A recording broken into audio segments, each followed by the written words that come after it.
Mukutendererawo kwandiri kuita ndiri munomo ndasvikawo panapa pamacar breakers handiti. Vamwe vanenge vachingoti macar breakers vanenge vachimboita sei, vanongopwanya pwanya mota here kana zvinhu zvinenge zvichiitika. So today we just want to show you kuti zvinhu zvinenge zvichiitika pane vanonzi macar breakers. Inzwaka kana uri munyowani usati wasubscriber on our YouTube channel, don't forget to subscribe and share this video, and also don't forget to follow us on our Facebook page, that is Saint TV, and all our social media handles. So panapa pandirika panapa they do break mafan cargo, and fan cargo motikari yeku inonyanyozikanwa kuzi Shavane nekwana area nazo Shavane Mperengwa ikokuya uko, and so panapa ndo paino break also vano breaka maIsuzu. So ndoda kuti timbotaura nevanonzi macar breakers achona, timbonzwa kuti zvinhu zvinenge zvichiitika ende iwewe unogona kuwana seiwo maspace emotikari yako. Ndo zvatinoda kuti timbotaura panapa. So uyai muzozvinzwira, uyai muzozvitauri, muzozvionera panapa paSaint TV.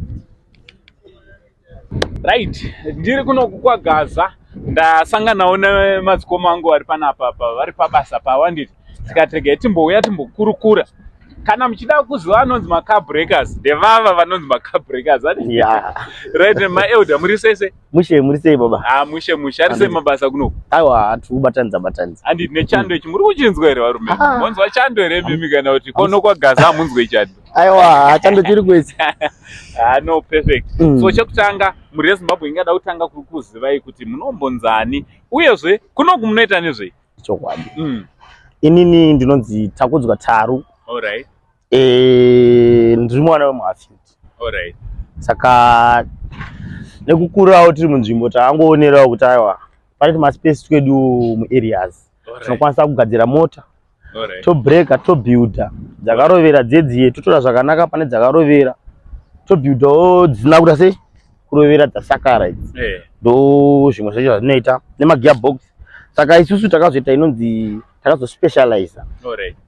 Pakuspecializa kwedu takaona fan cargo iri mota yanga yakuti raswei nevanhu, tikati no togona kumboidzosa mugame. Saka fan cargo ndo yatika-specializa nayo, engine nesienda. Mkomada kutaura mukoma pane zvamuri kusirira, mukoma muri sese? Mushe ndokumbira mungotaurisei zita munonzi mukomani, uye munospecializa nezvipi? Pane zvasirwa neava ndezvipi? Aiwa, tingakutaura tichitutsira pane zvavataura zvavanowa. Ini ndinoitwa live zvidzidzo. Alright. Tiri fan cargo specialist, sienda, wish. Alright. Pane ndozvavangwasiya. Alright. Tichibuilda nekubreaka nekugadzira magearbox, automatic gearbox. Alright. Nefan cargo manual nevhitsi manual. Alright. Kana 2Z gearbox. Motorova pana ma2Z ndo maIsuzu ade? Aiwa. 2Z inobata mota dzakawanda. 2Z ne1NZ. Alright. Tinobata mababo, maCorolla, mavits, maRunix, zvienda zvakadaro nemasienda. This is 1NZ and 2NZ. So ndo mota dzatinospecialize nadzo. But at the same time pane dzimwe dzinozongouyawo likes vana wish vanouya, tinovakwanisa kuvagadzira zvakanaka. Automatic gearbox rako rikanzi raita problem, pangotibata zvotofamba zvakanaka zvekuti hapana kana problem ipapo. Alright, saka zvakadaro mukoma, pane umwe munhu antori nemotikari yake anotofunga kuti ine problem, ari kure, umwe aritori out of Harare. Mune provision here yekuti munokwanisa kutoenda, let's say ko munhu ane mota yakapaka kuinyanga, munokwanisa here kuenda kuinyanga kutonogadzira motikari kugaimutsa, kana kuti munongozviitira muno maGaza? Ayo, isusu tiri free. Alright. Zvekuenda kwese. Alright. Pawafona iwe kuti mota yangu ine dambudziko, tinosvika. Alright. Zvakanaka, ende isusu tine mota dzedu. Kana une mota yako, unokwanisa kungotitora paposition, tosvika pamota yako, togadzira one day. Zvinhu zvese zvotonaka, todzokera back.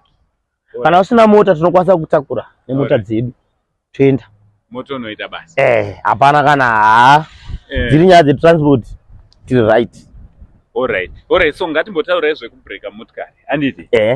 ndaroerwa inini handiti mwezi watsaona itsaona ndaroerwa ba handiti dho iri rashata kwamunoti kubhureka kuita sei mimi ndauya kwamuri nemota yangu yakaroerwa right maita zvakanaka chatinoti isusu kubhureka hatiti mota yenyu yapindwa apa handiti isusu tinouya nedhoo redu rakanaka iri hatichati munhu kana auda anogadzisa mota chipa lebha pane ubhita kuti achatanga arova dhoo rako roita straight ozodaiswa tangotora dhoo iri rakadai tonoisa pamota pako rako rakafa reri tosedi pasaidi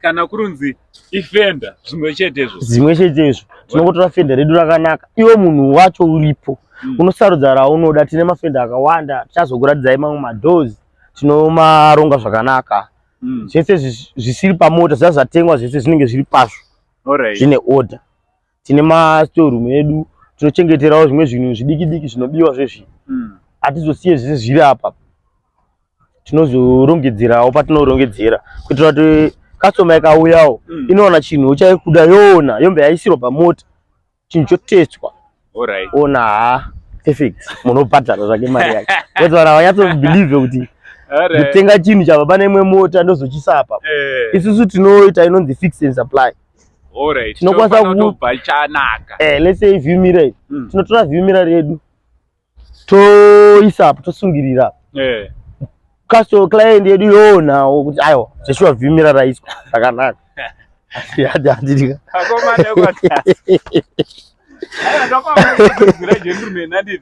panapa murume akangwarira basa rake ari kunatsotsanangura muri kuzona sei my brother ari kunatsotsanangura basa handiti nemo right so imi chivaudzai phone number ndibve panapa because phone number ndo dzatomirirwa nechokwadi namba dzedu dzekufona pane 0783 951 756 dzinobudisa kuti live koita 0782 171 098 dzinobudisa kuti takudzwa koita dzeneto 0714 022 367 dzimwe dzekupedzisira dzeneto 1 vapi